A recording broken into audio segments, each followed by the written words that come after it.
이슈 또 이슈 정순영 기자와 함께합니다. 손석희 JTBC 사장이 출구조사 무단 사용과 관련해 경찰의 조사를 받고 있다고요? 네, 그렇습니다. 네. 일단 지난 출구조사 내용을 JTBC 측이 사용을 한 것이 과연 불법이었냐, 이 무단 사용이었느냐라가 지금 이 사건의 사안의 핵심 쟁점인데요. 네. 일단 손 사장이 오늘 갑작스럽게 경찰에 출두를 하면서 과거에 지금까지 JTBC가 견제였던 입장이 좀 바뀔 것인가를 네. 놓고 관심이 모아지고 있는 상황입니다. 일단 오늘 오전이었습니다. 8시 40분에 손 사장이 서울경찰청 국제범죄수사대에 출석을 했습니다.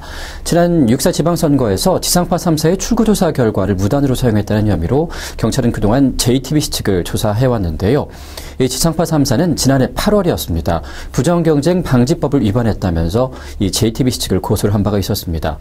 이에 대해서 그동안 JTBC 측은 당시에 정확하게 인용을 보도했기 때문에 보도 내용에는 문제가 없다는 입장에 대해서는 현재도 변함이 없다라고 계속해서 해명을 해왔었는데 오늘 손 사장의 갑작스러운 그 경찰 출두로 어느 정도 내용이 좀 바뀌지 않을까라는 그런 분석들도 나오고 있는 상황입니다. 네, 경찰은 부정경쟁 방지법 위반 혐의로 손 사장이 조사에 응할 경우 지난해 방송 3사 출고 조사를 실제 무단 사용했는지 여부에 대해서 확인할 예정입니다. 그런데 손 사장은 오늘이죠. 16일 오전 예고도 없이 경찰에 출석한 것으로 알려지고 있는데요. 경찰이 사전에 요청했던 출석 날이 맞나요? 네, 그렇지는 않습니다. 말 그대로 네. 갑작스럽게 경찰 출두를 결정을 한 건데요. 네. 일단 제 생각이긴 하지만은 네. 이런 포토라인에 서 있는 모습을 손 사장이 보여주는 부분에 대해서 좀 부담스럽게 생각하지 않았을까라는 분석을 해볼 수가 있을 것 같습니다. 네.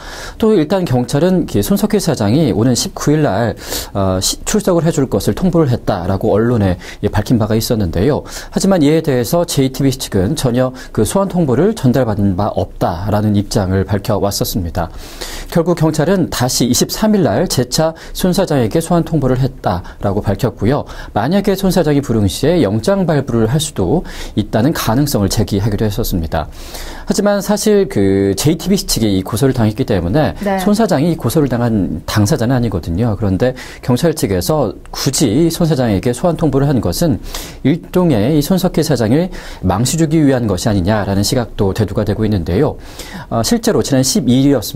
KBS와 MBC 측이 일제히 손석희 사장의 그런 무단 사용 혐의에 대해서 보도를 한 바가 있어서 일단 손석희 사장에 대한 포토라인에서 손석희 사장에 대한 신뢰도에 대한 네. 흠집을 내기 위한 어떤 장치를 마련한 것이 아니냐 이런 내용들도 힘을 실어주고 있는 상황입니다. 네, JTBC 측은 당시 조사 결과를 입수하는 과정에서 어떠한 불법 혹은 탈법 행위도 없었다. 인용 보도를 했을 뿐이라고 반박을 했는데요. 일단 조사 결과를 좀 더 지켜봐야 할 것 같습니다.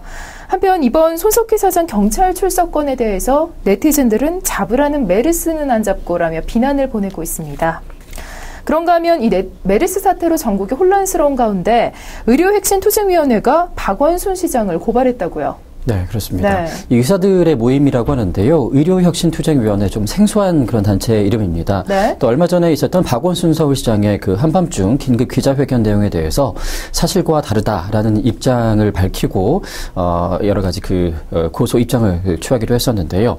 일단 서울중앙지검은 이번 고소건에 대해서 명예훼손 전담부서에 사건을 배당하고 고소장을 검토를 하고 있는 것으로 알려졌습니다. 박원순 서울시장은 지난 4일 긴급 기자회견을 가졌었는데 당시에 메르스에 감염된 의사가 한 1,500여 명에 달하는 시민들과 접촉을 했다라는 사실을 기자회견을 통해서 밝힌 바가 있었습니다. 그런데 이 의료혁신투쟁위원회에서 당시 기자회견이 사실과 다른 내용들이 많았기 때문에 이 명예훼손으로 이 고발을 한 상태인데요.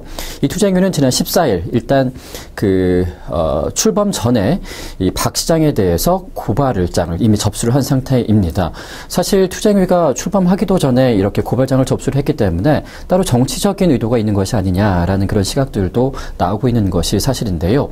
일단 설립 배경이나 활동 목적에 대해서 정치적인 목적이다라는 그런 네티즌들의 목소리들도 점점 커지고 있는 상황이라고 할 수가 있겠습니다. 네, 박 시장을 고발한 의료혁신투쟁위원회, 의사들의 권리를 보호하기 위해서 만들어졌다고 하는데요. 정확히 어떤 단체인가요?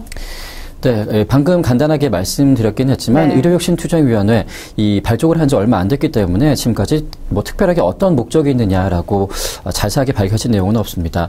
하지만은 그 공동대표로 알려진 최대집 대표는 그동안 보수단체 집회에 적극적으로 참여해 온 것으로 알려졌는데요. 현재 경기도 안산에서 소아과 병원을 운영 중인 것으로 전해졌습니다. 이 투쟁위원회는 설립 취지가 의사들의 권리를 회복하고 또 건강보험 제도에 대한 그 의사들의 피해를 최소화하기 위해서 만들어졌다라는 그런 설립 취지를 갖고 있긴 한데요. 따라서 박 시장의 그 긴급 기자회견이 의사들의 명예를 훼손시켰다라고 주장을 하고 있는 것 같습니다. 일단 이 투쟁위원회는 지난해 말부터 준비가 돼서 회원 한 100여 명이 모인 상태에서 얼마 전에 발족식을 갖긴 했는데요.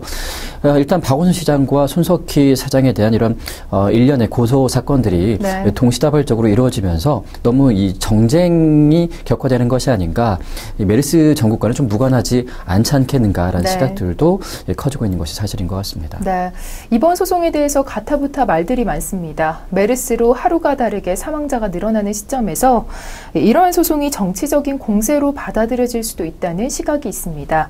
전쟁 중에 정쟁도 의미가 없는 법이니까요. 아무튼 메르스 사태가 빨리 안정을 찾고 국민들이 정상적인 활동을 이어나갈 수 있었으면 좋겠습니다.